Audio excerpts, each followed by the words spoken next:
বর্তমানে ফ্যাসিবাদ মুক্ত পরিবেশে জনগণের সামনে একটি আধুনিক প্রত্যাশিত গণতান্ত্রিক বাংলাদেশ গঠনের সুযোগ তৈরি হয়েছে।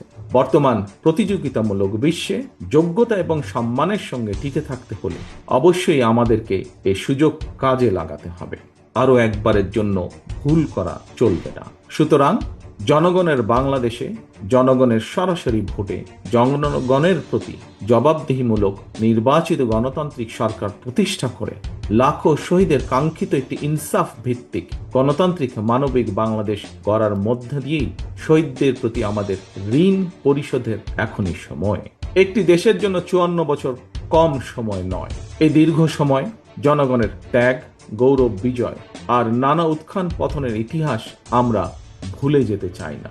তবে হয়তোবা অযথা বিতর্ক কিংবা কূটতর্কে লিপ্ত থেকে সময় ক্ষেপণের চেয়ে বরং আমরা যারা দেশ এবং জনগণের কল্যাণে রাজনীতি করি, আমাদের এবার রাজনীতির অন্যতম প্রধান অঙ্গীকার নিরাপদ কর্ম পরিবেশ এবং নতুন কর্মসংস্থান সৃষ্টির রাজনীতি। আমাদের এবারকার অঙ্গীকার এই সকল কথাগুলো বাস্তবায়ন আর দৃষ্টান্ত স্থাপনের রাজনীতি।